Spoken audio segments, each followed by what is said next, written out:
Bienvenidos, bienvenidas a un capítulo más de Roberto Alejos Podcast. Ya saben, ¿verdad? La gente en la calle me dice, no se vale el leak, sí, no se vale. Si usted no lo ha visto y no lo ha compartido, le voy a gritar siempre, no se vale.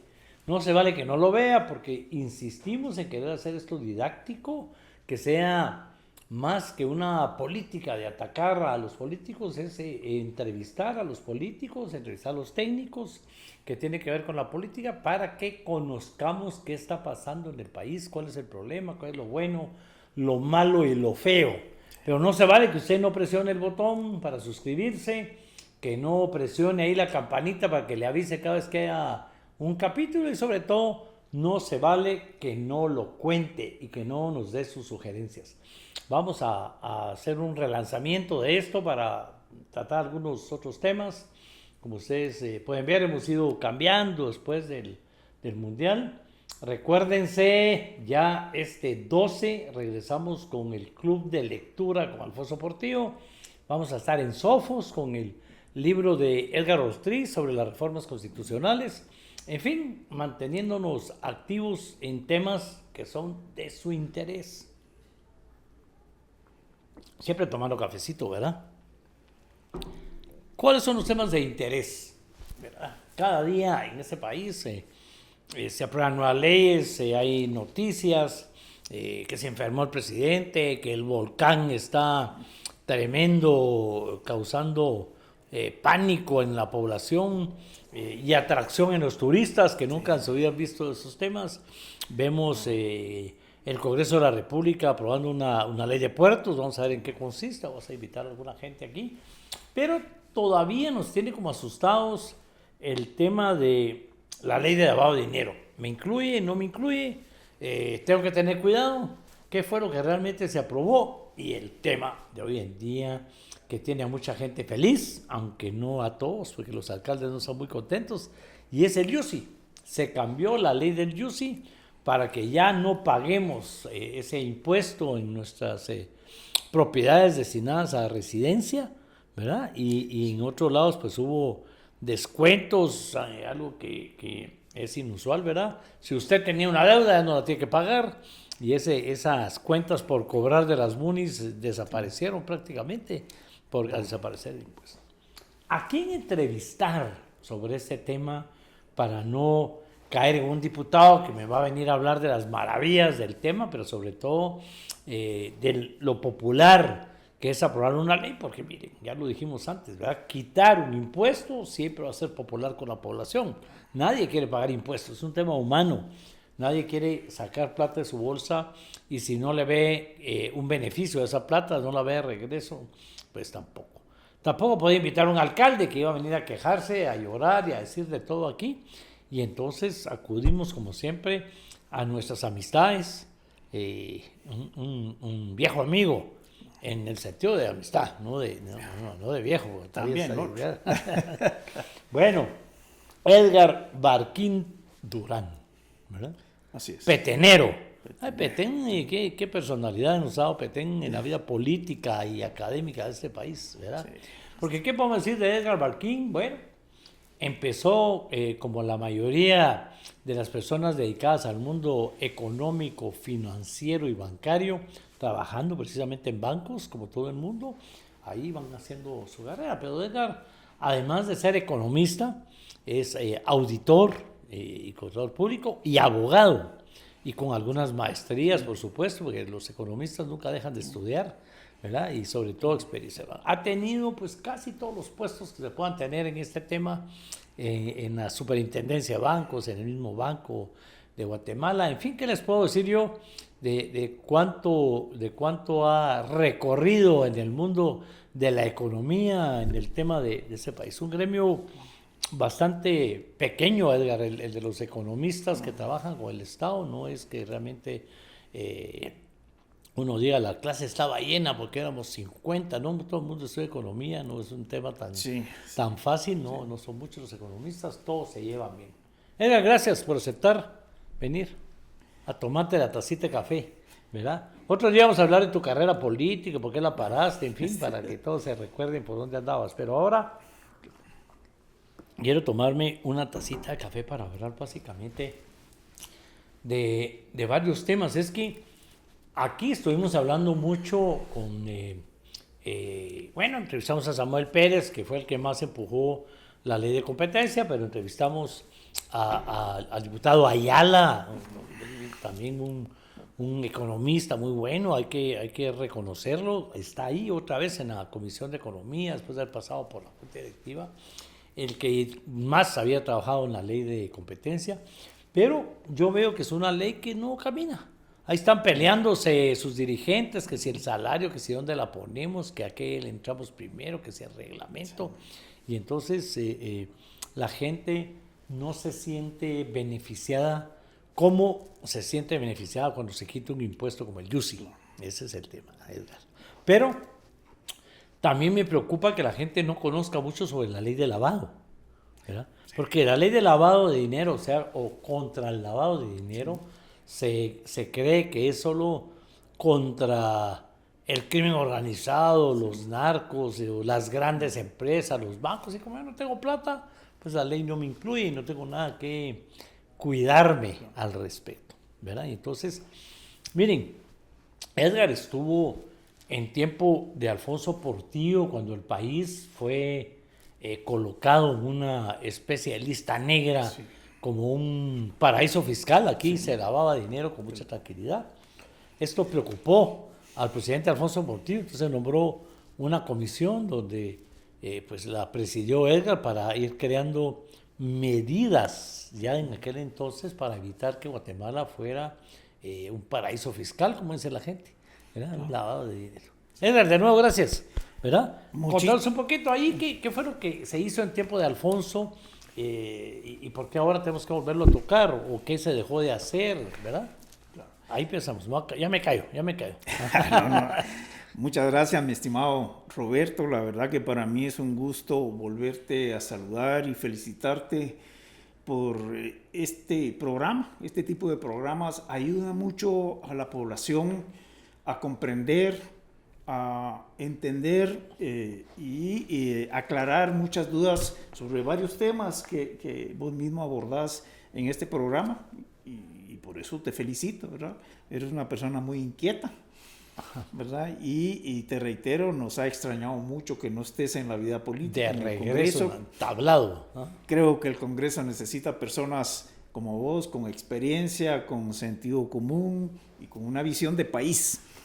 Ahora, respecto al tema que me preguntaste, sí, efectivamente, antes del año 2000, unos 7 años antes, ya el grupo de los G7, de los países más avanzados, a través del GAFI, el Grupo de Acción Financiera Internacional, ya había emitido estándares que eran obligatorios para los países, para todos los países en el mundo. Y pues se fue pasando el tiempo. En Guatemala pues no se habían adoptado medidas y fue como en el año 99 el GAFI le incluyó a Guatemala en la lista de países no cooperantes, la lista negra que se llamaba, con algunos efectos económicos de no hacer nada. ¿Como qué efectos? Por ejemplo, si el país no adopta una estrategia para salir de la lista negra, pues el país se iba a ver afectado en que los países miembros del GAFI, que eran la mayoría de países del mundo, no le iban a comprar sus productos de exportación, no le iban a poder vender productos a nuestro país, no podían atracar barcos internacionales al país, no iba a obtener créditos de bancos internacionales, los bancos nacionales tampoco iban a poder accesar a los bancos corresponsales para operaciones de comercio exterior. Había una serie de situaciones que ponían en un estado complicado a Guatemala de no hacer nada. Afortunadamente, en aquel momento señalaron eso. Recuerdo de que vino esa notificación. El presidente del año 1999, en esa época, pues se la mandó al Ministerio de Finanzas. Finanzas la engavetó en aquel momento y dijo, pues este tema no es un tema de finanzas, yo se lo mando al Banco de Guatemala. Y el Banco de Guatemala dice, pues yo no soy el encargado de eso, y se lo regresó a Finanzas. Total, que iba pasando el tiempo y en eso llegó el presidente Portillo y el presidente Portillo pues vio el tema y tomó acciones. En ese momento designó a la Superintendencia de Bancos para coordinar a nivel nacional, preparar una estrategia, coordinarla y ejecutarla para sacar a Guatemala de la lista de países no cooperantes. Y fue así como designó a la Superintendencia de Bancos y el superintendente de bancos de aquel entonces, yo era intendente de coordinación técnica, me designó preparar, coordinar y ejecutar la estrategia.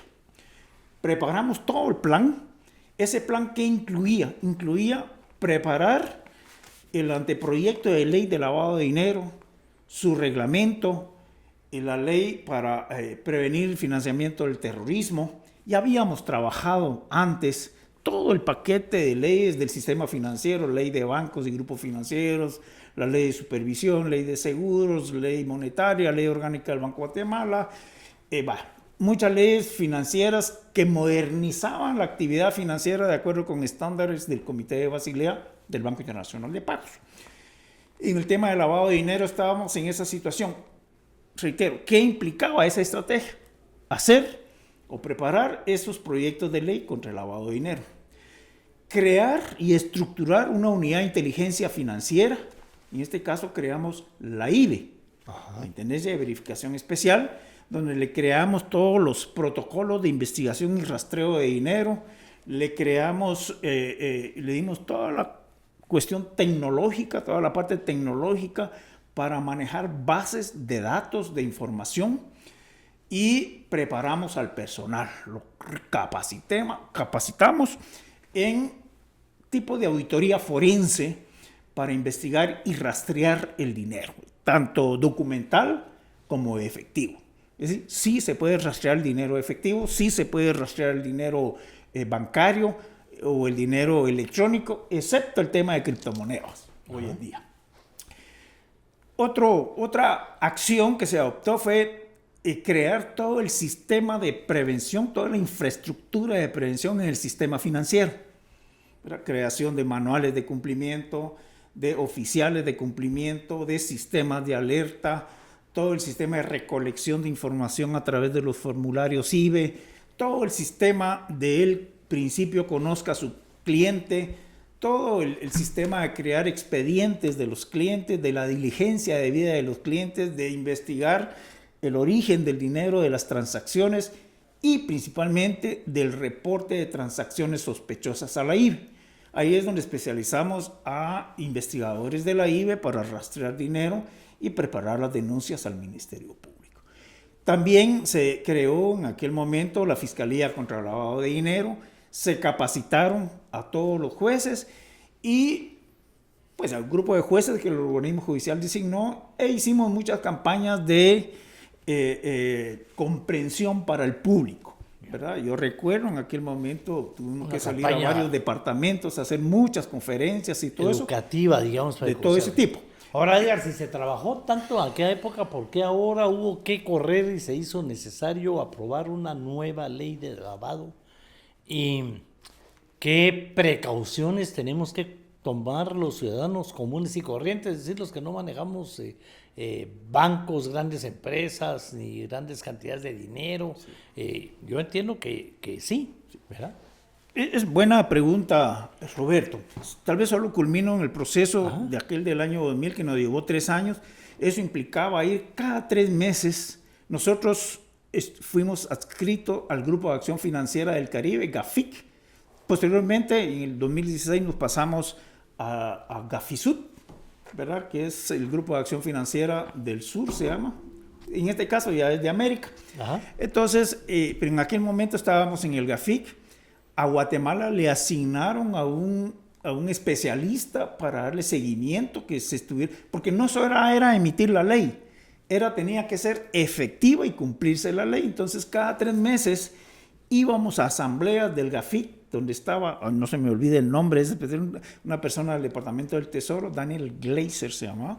Nosotros íbamos, exponíamos, informábamos los avances que cada 3 meses estaba haciendo el país, de tal manera que al tercer año nos certificaron y dijeron, bueno, Guatemala ya cumplió con esos estándares y está fuera de ese riesgo de que fuera afectada. Y se siguió caminando. Ahora tu pregunta es, ¿por qué una nueva ley? Una nueva ley porque pues, en el año 2000 habían ciertos estándares que había emitido el Gafi, pero todo va cambiando. Es decir, la tecnología vino a incorporar muchos procedimientos y tipologías de lavado de dinero que había que recoger en las nuevas leyes, y por eso las autoevaluaciones que hacía el Gafi, por ejemplo, sugería la incorporación, ya la IBE lo tenía en reglamento, pero ahí requerían que se incorporara a leyes por ser más estables en el tiempo y que no cualquier funcionario las derogara. Entonces, hubo muchos estándares que había que incorporar a leyes, que fue que esta nueva ley las incorporó. ¿Como cuáles, por ejemplo? La declaración del beneficiario final de las transacciones. Claro. ¿Verdad? El registro de los gerentes, de los administradores, de los accionistas, de las personas jurídicas en el registro mercantil, base de datos al cual la IBE y el Ministerio Público van a tener acceso, ¿verdad? Solo ellos, la ley le da ese acceso precisamente para rastrear todas las transacciones sospechosas, por decirlo de esa manera, y ya cuando están en el Ministerio Público, pues ya es una investigación penal. Se incorpora nuevos elementos de diligencia debida, de investigación, de personas obligadas a registrarse en la Intendencia de Verificación Especial, porque se incorporan nuevas actividades de personas individuales o jurídicas que realizan y que van a tener que ser personas obligadas de informar a la IBE. El caso de los auditores independientes, el caso de los notarios, por ejemplo, y otra serie de actividades, personas que dan préstamos a otras personas o personas que realizan actividades. Pues todas estas personas y todo este tipo de actividades no estaban incluidas. No estaban incluidas.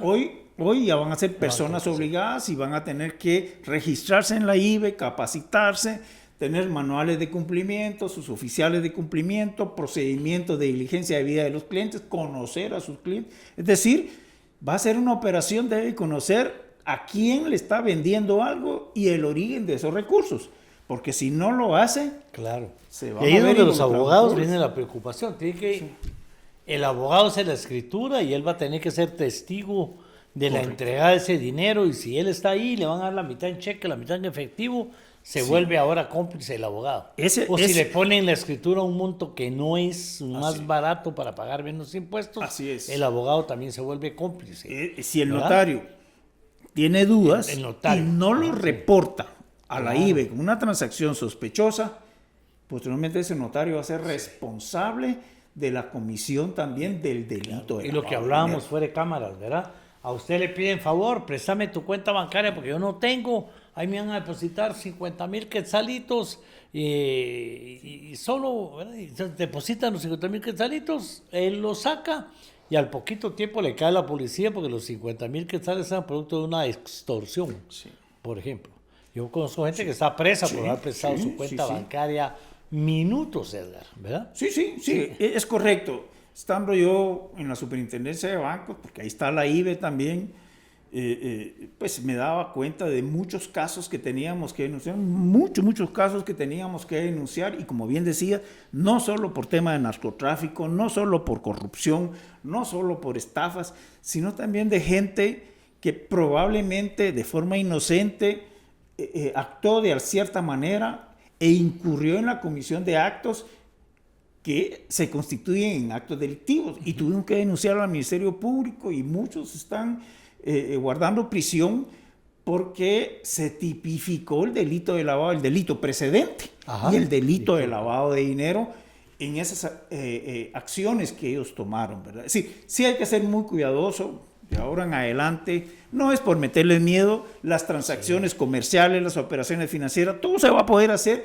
sin ningún problema. La única clave en todo esto se llama transparencia y documentar las transacciones. Y ahí no hay problema. ¿verdad? El origen del dinero. El origen del Los dinero. gringos dicen follow the money. Sigan el dinero y va a encontrar el delito, va a encontrar los culpables. Así es. Solo es van de decir, una cuenta a la otra. Estos 5,000 que salen, ¿de dónde vienen? Los depositó en efectivo aquel. ¿Hay aquel donde trabaja? Ah, en aquella finca que vende ganado y no reporta. Sí. Y al final todos cómplices. Así es. Ajá. Bueno. En lavado de dinero se dan, pues, es decir, Muchos muchas casos. fases. Vamos, sí. Una de las fases es pues, la Deberíamos, yo aquí he obtención prometido ilícita. muchas cosas, digamos, porque quiero hacer una campaña vial, Sí. ¿verdad? Pero una campaña educativa, vamos a trabajar en eso, para que la gente se cuide. Sí, y es decir, no cometa y- ese tipo de temas. y se pueden ¿verdad? Y se puede. cuidar. Se puede seguir haciendo negocios bien, sin Se ningún tiene problema. que seguir, pero hay que tomar las medidas respectivas. Pero hay que muchas veces se cae en el delito por desconocimiento y otras veces se cae en el delito sabiendo que eso es un delito, ¿verdad? Entonces, Ahí sí ya no hay. ahí ya no hay. En Entonces, guerra avisada, ¿no? en lavado de dinero, muchas personas se dan la obtención ilícita del dinero, la diversificación, que es decir, bueno, yo obtengo un dinero ilícito, yo lo deposito en varios bancos, no se van a dar cuenta, es una operación menos de 10,000 o el equivalente de $10,000 Ajá. y a los 3 días o al mes yo lo integro en otro lado, nadie se da cuenta, sí, se dan cuenta. dan cuenta. La IBE ya tiene mecanismos informáticos para rastrear eso en todo el sistema financiero. Más la SAT y todo. Sí. Bueno, ojo, vamos a ir profundizando en este tema conforme vaya avanzando. Ley de competencia, ley de la nueva ley de lavado de dinero. Sí. Pero ahorita, Edgar, la gente está contenta porque el Congreso de la República, en buen chapín, se voló el IUSI, el impuesto único sobre inmuebles. Aquel pequeña cantidad de dinero para algunos, enorme cantidad de dinero para otros, ya no. Hasta se voló las deudas. Si le debía usted a la municipalidad por atrasos, IUSI, intereses, hasta si estaba demandado, ya le van a levantar el arraigo y todo, ¿verdad? Claro. Y por el otro lado, pues claro, la población siempre va a estar contenta siempre que le quiten un impuesto. Es Sí, humano. claro. Pero los alcaldes están hablando de que esto les afecta, que fue irresponsable, que les reduce sus ingresos. Entonces, hablemos del IUSI. ¿Cómo no? ¿Fue buena idea? ¿Fue mala idea? ¿Hizo bien el Congreso? ¿Se los va a llevar la trampa a los alcaldes? ¿Qué pueden hacer al respecto? Pero hablemos de, ¿fue buena idea quitar el IUSI? Claro. En mi opinión, sí fue buena idea, Roberto, por varios motivos. Y aquí quisiera, porque ello tiene ventajas y tiene desventajas. Ajá. La desventaja definitivamente es que la municipalidad pues va a perder una pequeña parte de fuente de sus ingresos. Porque viéndolo bien en su contexto, el IUSI no son todos los ingresos que tiene la municipalidad. En primer lugar, la municipalidad recibe ingresos del IVA PAS del Estado, recibe ingresos del situado constitucional, recibe ingresos por la recolección de otros impuestos. Por ejemplo, por eso las municipalidades este año estarán recibiendo alrededor de 14,000 millones de quetzales, ¿verdad? El IUSI representa un pequeño porcentaje de esto, principalmente para aquellas municipalidades como las del departamento de Guatemala y algunas otras ciudades grandes del país. Para alrededor de 290 municipalidades, pero eso no es mayor cosa. Pero sí les va a afectar en una parte, porque no todo el IUSI le están quitando. Pues la ley salió en que los inmuebles donde se realice una actividad comercial, pues va a pagar el IUSI. O una persona que tenga 2 propiedades, pues les van a exonerar o le va a aplicar una tasa cero a una y a la otra va a pagar. Es decir, las municipalidades pierden una parte del IUSI. La desventaja es, pues va a tener menos recursos las municipalidades, pero ahí vamos a hablar qué pueden hacer los alcaldes. Edgar, aquí una duda, digamos, si yo tengo mi casa y le construí un par de locales, ¿verdad? Ya tengo que pagar IUSI porque ya no es para residencia. Si está dentro del inmueble, Ajá, de la finca, folio y libro que tiene registrado eso no va a pagar ajá, impuestos porque es una unidad familiar con una actividad comercial. Ya. De acuerdo a como sale la ley, vas a pagar un 0%. muy bien. 0 por millar, ¿verdad? Ahí no habría problema. Pero si tenés una casa, tenés tu casa donde vivís y tenés otra casa que alquilás, esa casa donde vivís va a pagar el 0 por millar y la otra va a pagar su por millar que le corresponde. Porque el alquilo. Porque el alquilado, porque tenés 2 casas, solo en una casa puedes vivir, ¿verdad? Ahora, si esa casa es tuya y la ocupas para una actividad comercial exclusivamente, vas a pagar el UCI de acuerdo con lo que salió la ley. Por eso decía, la municipalidad no pierde todo el flujo, va a perder una parte de ese flujo que hoy recibe. Pero también tiene ventajas la eliminación o la tasa cero del UCI para muchas familias, Roberto. La verdad es que en Guatemala se ha dado algo que se llama la inflación inmobiliaria. Una casa que en el 2010 valía 200,000, hoy ya tiene un valor de mercado de 1,000,000, por ponerse. Es decir, el índice general de precio partiendo de una base 100 en el año 2010, hoy ese índice de precio está 175. 175 equivale aproximadamente a una pérdida del poder adquisitivo como del 40-50%. Es decir, de lo que vos ganabas en el 2010, perdiste el 50% hoy en día por inflación. Ajá. Y la inflación inmobiliaria es más alta porque los precios van subiendo.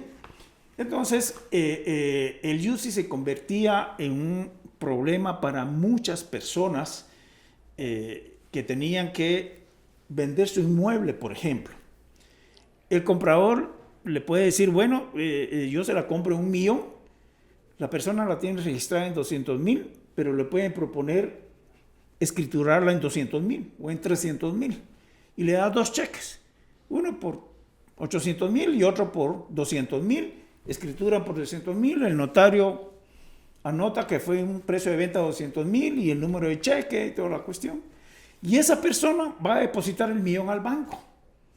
El banco le va a decir cuál es la fuente de esos fondos. Entonces la persona va a tener que llenar un formulario, una declaración donde dice la fuente de los fondos y ahí va a poner, vendí mi casa según escritura número tal. Entonces el banco le va a decir, tráigame fotocopia de la escritura. Entonces mira la escritura, 200,000 y usted me está depositando 1,000,000. IBE es una transacción sospechosa. ¿Qué va a hacer la IBE? Va a investigar, analizar y efectivamente ahí se dan una concusión de delitos. Pero está el delito de defraudación tributaria, está el delito bueno, varios delitos, ¿verdad? Es decir, y por supuesto que se da el delito de lavado de dinero, porque hay un delito precedente que en este caso es el delito de defraudación tributaria, es el delito y otros delitos que se dan ahí, al menos hay 4 delitos. A ese comprador, a ese vendedor y a ese notario se los van a ir a traer. El banco cumplió su papel de reportarlo como corresponde. Claro. Entonces, el UCI se convertía en una situación, Roberto, que hacía que la gente pues cometieran los delitos tal vez sin querer, ¿verdad? Tratando de pagar menos IVA, tratando de pagar menos impuestos sobre ganancias de capital, tratando de pagar menos UCI. Entonces hacen esas operaciones de tal manera que la formalización de muchos inmuebles hoy en día se hacen no al valor real de mercado de los inmuebles, sino a un valor mucho menor donde se está produciendo una serie de delitos. ¿Y eso por qué se da? Porque el UCI antes era bajito, pues yo trabajé en el año 78-80 en un banco y era jefe de créditos de la cartera de vivienda, por ejemplo, y dábamos muchos préstamos FHA y ahí en la cuota les cobrábamos, porque el UCI no es de ahorita, el UCI viene de 1800 y pico y que ha venido cambiando, pero en esa época pues le cobrábamos en la cuota nivelada el UCI y el banco pues agarraba y le pagaba a la municipalidad dicho UCI. Entonces, esas personas, sus propiedades fueron valiendo más. Y en el año 98, ¿te recordás? De data la ley que derogaron, se requirió un autoavalúo. Sí. Ajá. ¿No? Y entonces la gente se autoevaluó, pero eso implicaba pagar más UCI. Y actualmente ya los bienes inmuebles están por las nubes y hay que pagar. Entonces, para una persona de clase media estar pagando un UCE 9 por millar sobre su casa que la compró en 300,000 y que hoy vale 1,5 millones, ya les afecta significativamente. Entonces, una de las desventajas es que el UCI venía a trastocar la realidad de las transacciones con bienes inmuebles, ¿no? Y afectaba, por supuesto, el bolsillo de la gente por el tema de la inflación inmobiliaria. Entonces, esa es una de las ventajas, que las personas pues ya van a poder escriturar al valor real de su casa, e ir al banco a depositarla. Mire, vendí mi casa y aquí está la escritura y no hay ningún problema. Lo otro es que le van a dejar a las personas más poder de compra. La persona con eso va a poder comprar lo que quiera y ahí va a pagar el IVA. De todos modos, hay cierto impuesto que regresa al Estado, y como a las municipalidades se le dan IVA a Paz, pero ahí hay otro poquito que llega a la municipalidad. Pero en sí, esto lo que permite es tal vez transparentar muchas transacciones que hay. Ahora bien, Roberto, los alcaldes tienen que actuar más estratégicamente. Claro, a eso iba yo. O sea, bueno, casi 300 municipalidades que ni les viene ni les va, ¿verdad? Sí. Pero el resto, que son pocas, digamos, tienen que tomar medidas, ¿verdad, Edgar? Sí, correcto. Porque esto ya no tiene remedio. Habrá chapucitos técnicos que hacer, ¿verdad? Yo estoy a la espera de un análisis de una amiga constitucionalista, experta, que va a asesorar ahí para ver este tema, pero el impuesto ya no existe, las municipios, entonces tendrían que hacer. Sí, yo creo que las municipalidades que ellos veían venir, ¿no? Ajá. Ellos tienen que actuar más estratégicamente. Hoy en día tienen que reestructurar su gestión financiera, ¿verdad? Es decir, tienen que incorporar tecnología, inteligencia artificial en su gestión para poder ser más eficientes, hacer más con menos. De eso se trata la eficiencia, claro, o la eficacia. Entonces, tienen que tomar medidas como tercerizar servicios, porque es cierto, ahí podemos ver el engorde que hay en las municipalidades de contratación de mucha gente, ¿verdad?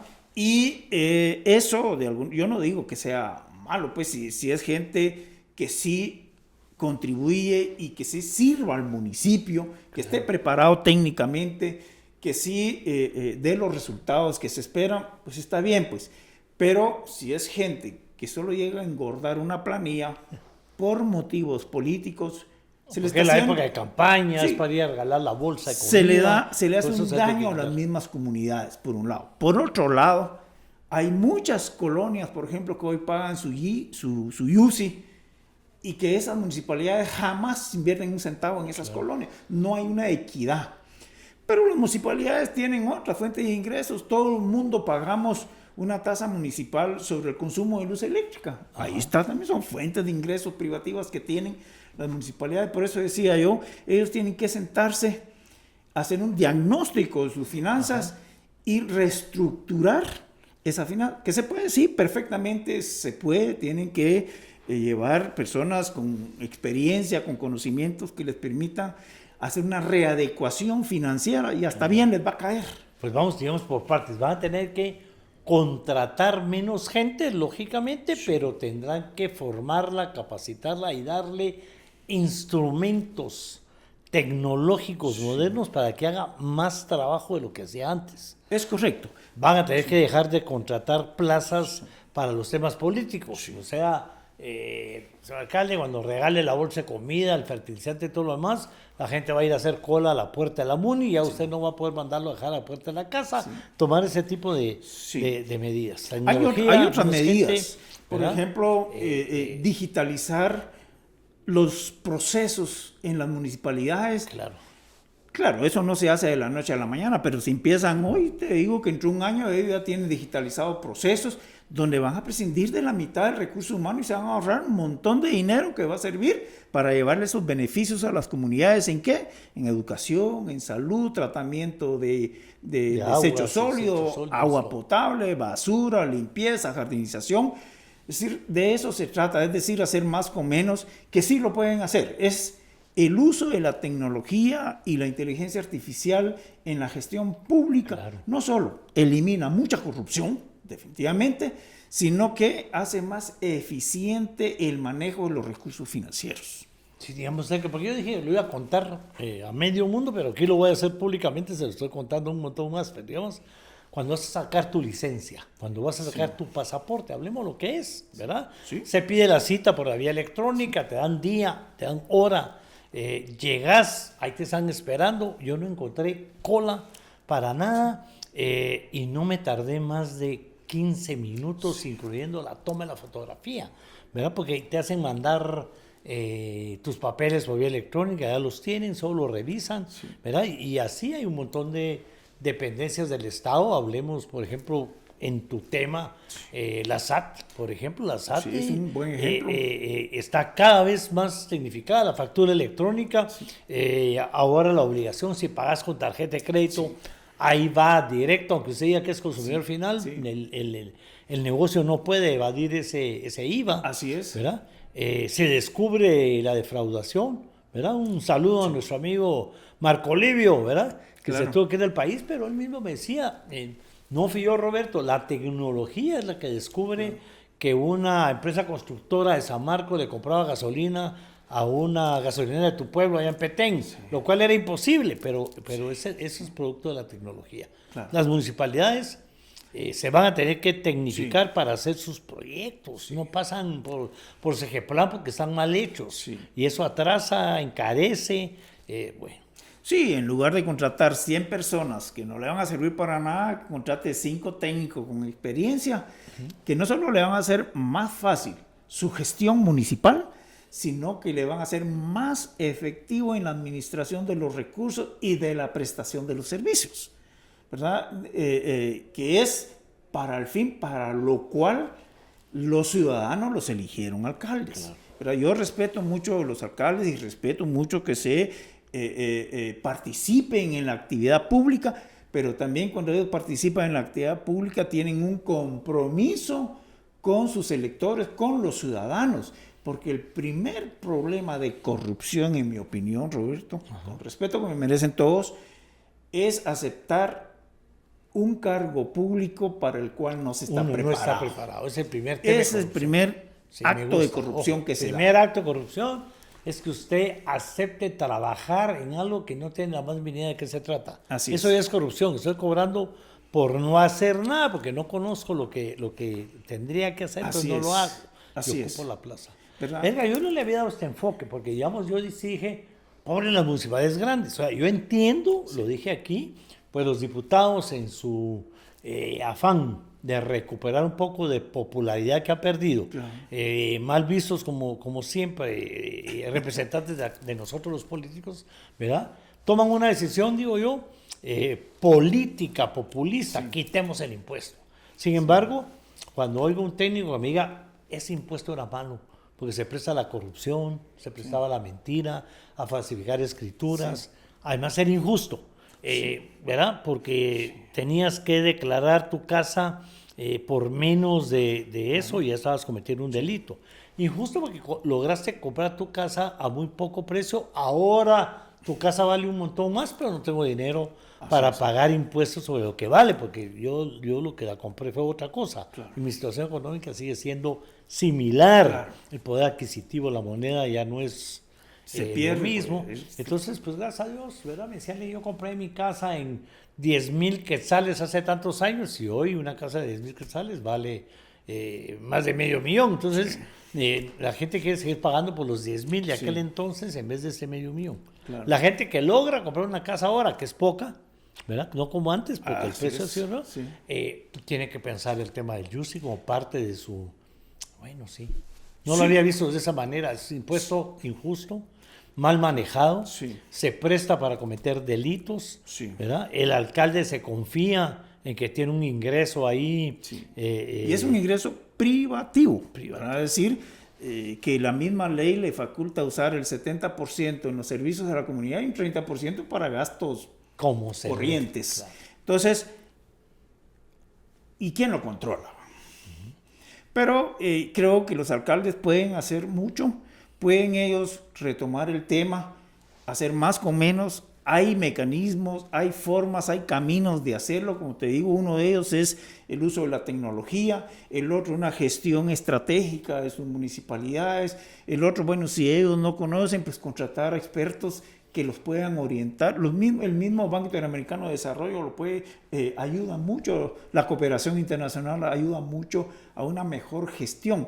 Y hay muchos temas. Te pongo un ejemplo que llora sangre hoy en día: las plantas de tratamiento. ¿Desde hace cuándo se emitió la disposición legal y obligando a las municipalidades? Porque hoy nuestros ríos, nuestros lagos están contaminadísimos, claro, porque las plantas de tratamiento no están en funcionamiento. El otro tema, ordenamiento territorial. ¿Desde cuándo lo traemos? Arrastrando ese tema que el otro tema, los basureros, los desechos sólidos tirados. Sí. Son temas municipales, donde se debe actuar con estrategia, al servicio de quién, de las mismas comunidades.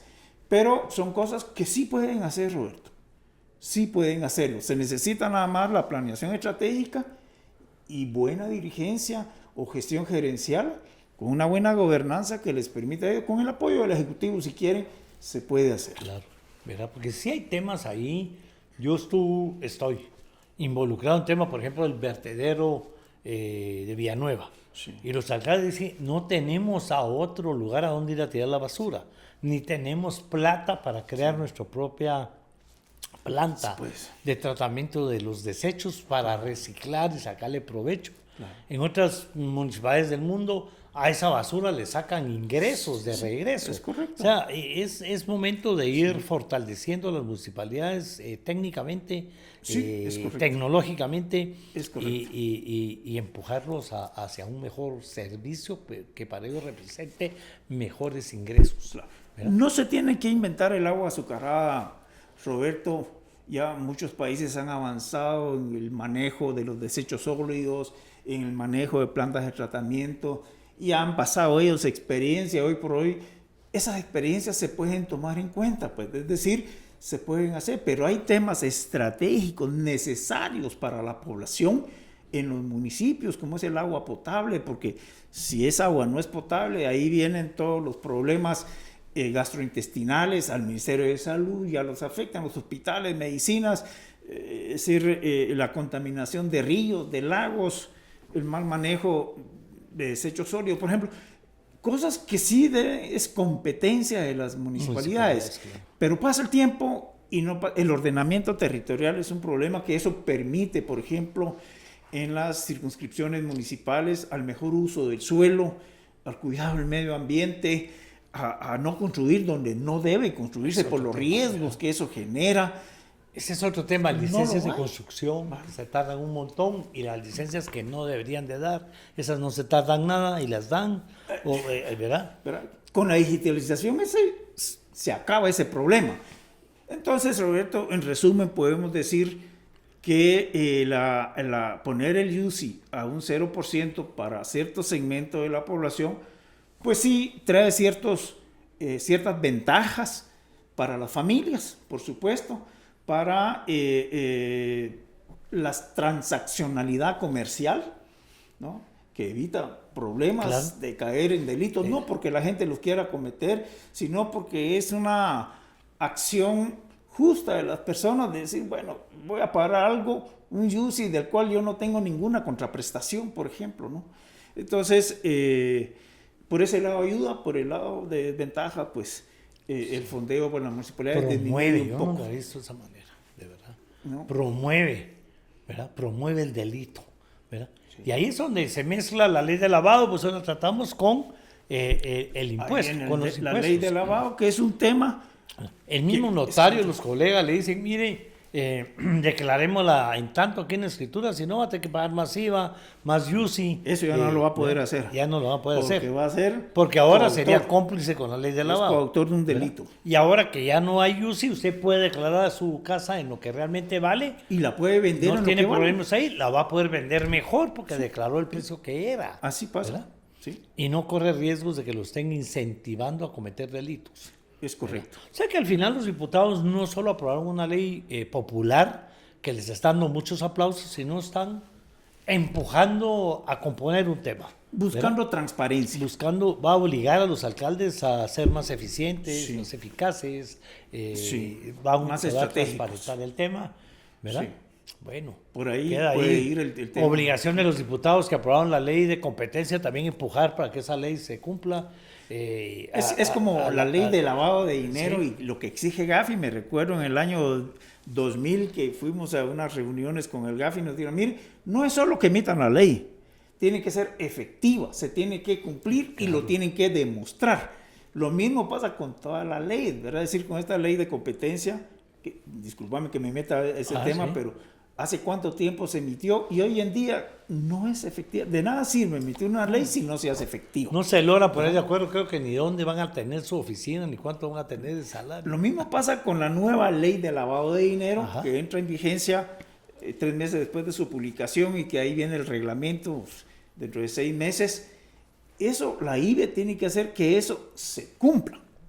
¿Por qué? Porque Guatemala va a estar sujeta a autoevaluaciones de Gafisud, donde ellos van a venir, muy bien, aquí está la ley, demuéstreme que esa ley está funcionando, y no solo en la IBE, en el Ministerio Público, en el organismo judicial, en los bancos del sistema, en todas las personas obligadas, que la ley, se hizo la ley, pero se está aplicando como corresponde.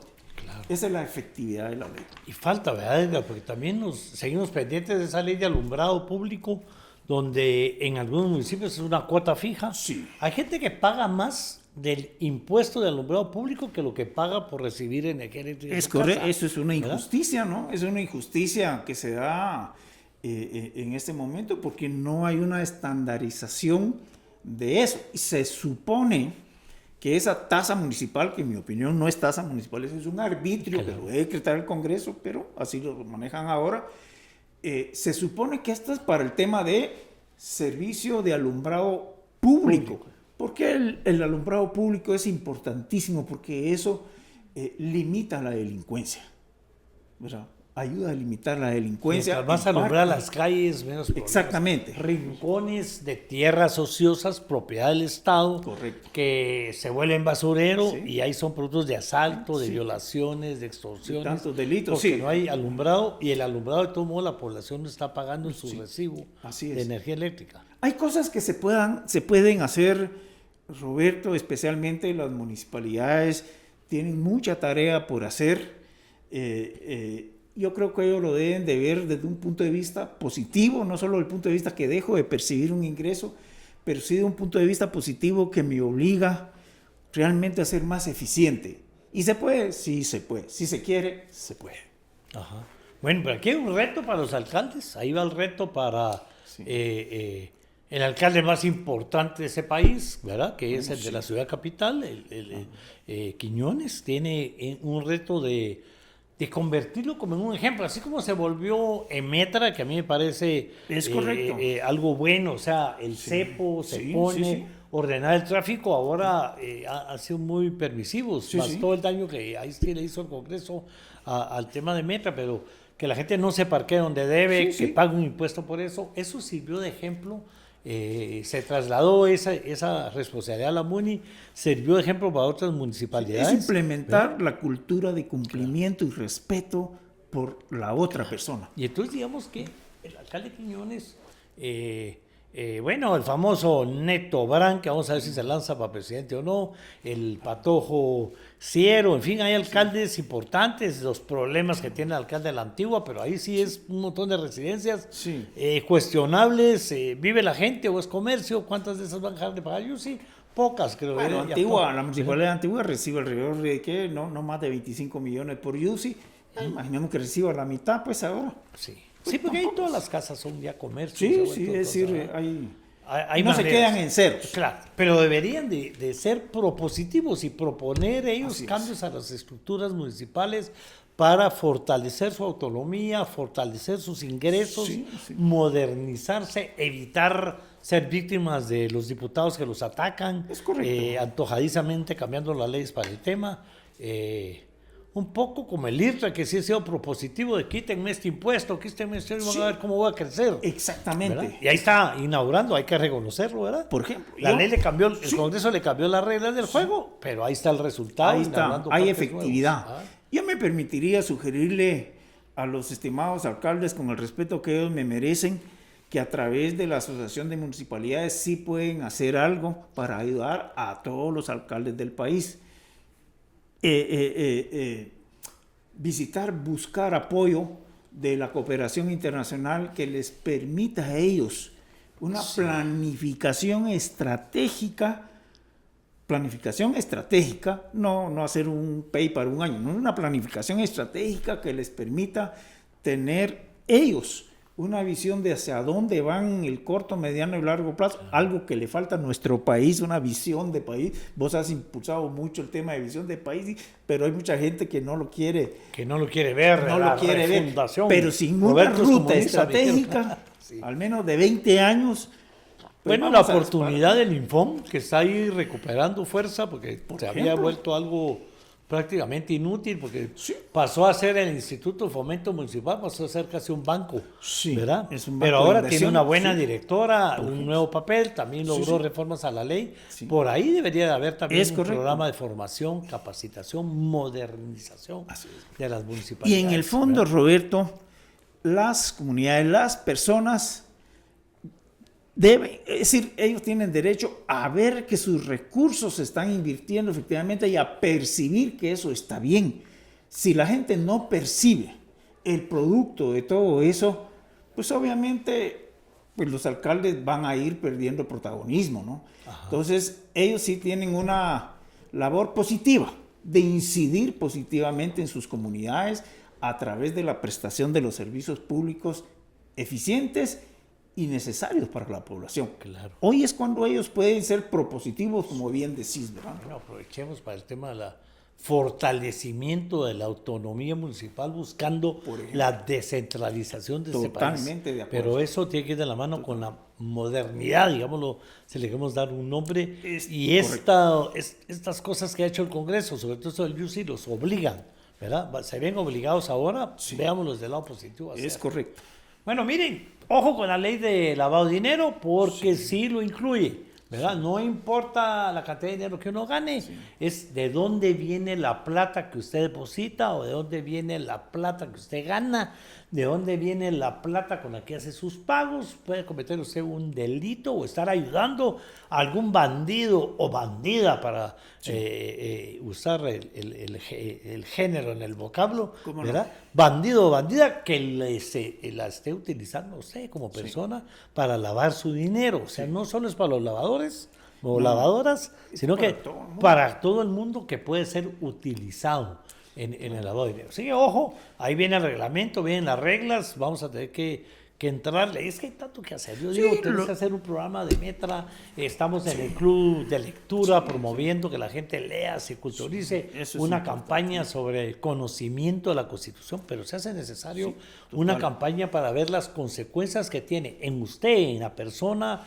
el ciudadano común y corriente, ¿verdad? Estas leyes como la ley del lavado, ¿verdad? Y este tema del UCI, bueno, contento de que ya no va a pagar UCI, sí, ¿verdad? Qué bueno que ya no va a pagar un impuesto, hoy le estamos dando otro enfoque, ¿verdad? Aproveche de eso para sus compras, para arreglar sus papeles, para poner al día deudas, para pagar deudas, todo lo demás, y la MUNI aprovechen esta oportunidad para modernizarse, pues puede venir más. En la época de campaña, los diputados pueden venir con más leyes de este tipo. Sí, es correcto. Hay un tema importantísimo que mencionaste, el tema del conocimiento de la Constitución, porque todos los ciudadanos debemos de saber que tenemos derechos, pero también tenemos obligaciones. Esto es como los libros de contabilidad, donde hay debe y haber, ¿verdad? Tenemos derechos, pero tenemos obligaciones también. Y una obligación que tenemos los ciudadanos es la transparencia, el cumplimiento de la ley, ¿verdad? El respeto hacia los demás, y hay muchas cuestiones que desde la escuela se debería de impulsar, ¿verdad? Pero sí, la gente los debe... basureros ilegales, dicen, ¿verdad? Basureros clandestinos, bueno, Ahora ya que no paga UCI puede pagar extracción de basura en su casa en vez de irla a tirar al barranco Sí, o a la carretera, a la orilla de las carreteras. correcto. Hay temas sumamente importantes. Así es. Es un tema de ordenamiento, de formación, Sí. más que educación es formación. Es formación, ¿verdad? sí. De conciencia ciudadana, cívica. Es correcto. Y es cuestión de una responsabilidad, de cultura. Es una cultura. Por ejemplo, yo en alguna oportunidad en una reunión del Fondo Monetario Internacional que estuve en Japón, ahí uno en las calles, uno no mira un chicle, una chenca tirada, tampoco mira un basurero público. Si yo le preguntaba a un señor del Banco Central de Japón, ¿por qué eso? No, es que aquí tenemos una cultura, si alguien tiene una basura, se lo echa a la bolsa y lo va a botar a su casa. Bueno, aquí Calle, lo ¿no? vimos, ¿verdad? Lo vimos cuando vinieron estos jugadores de béisbol y lo vimos ahora en el Mundial. Sí. Se quedan recogiendo la basura del estadio. Ese es el respeto hacia los demás. A los demás. Y al país, al planeta. Ajá, que es otro tema que tenemos que ver. Vamos a hablar aquí. Ya entró la ley de aguas, es un tema que hay que hablar al respecto. ¿No? Ay, el tema aquí. Pero yo, donde voy, tal vez quisiera dejar algún mensaje en el tema del UCI. Los alcaldes no se deben de asustar, es una oportunidad que tienen, como bien decís. En el tema del lavado de dinero, las personas no se deben de asustar, pues hagan sus negocios. La única clave aquí es la transparencia. Una oportunidad también. Y no hay ningún problema de ordenarse. Sí. ¿Verdad? Los auditores externos, por ejemplo, van a hacer una auditoría de una empresa, si ellos detectan y tienen duda de algo, lo tienen que reportar a la IVE. Claro, los notarios, los abogados también lo tienen que hacer. Ahora los contadores. Los contadores que llevan contabilidad. Formar a sus clientes, ¿verdad? Tienen que formar a sus Los clientes. contadores son personas obligadas ante la IVE, fue uno de los grupos, uno de los aspectos que se incluyó en la nueva ley, ¿verdad? Los contadores, ellos que llevan contabilidades, cualquier cosa. Ahí ya no va a decir, mira, hagamos esto para no pagar impuestos. Ahí ya se está cometiendo, al hacerlo se comete el delito de lavado. Perfecto. Edgar, muchísimas gracias por Roberto. venir, por enseñarnos. A mí lo que me gusta en podcast es que aprendo de todos los temas y tratamos de que la población por lo menos se informe de qué es lo que está sucediendo. Sí, no, muchísimas Hoy gracias. no ofendimos a nadie, al contrario, si los alcaldes se sienten ofendidos, aquí la puerta está abierta. Recuérdense, ¿verdad? No ofendimos a nadie, pero si usted quiere venir a platicar, una tacita de café todo lo arregla, ¿verdad? Nos vemos, hasta el próximo capítulo.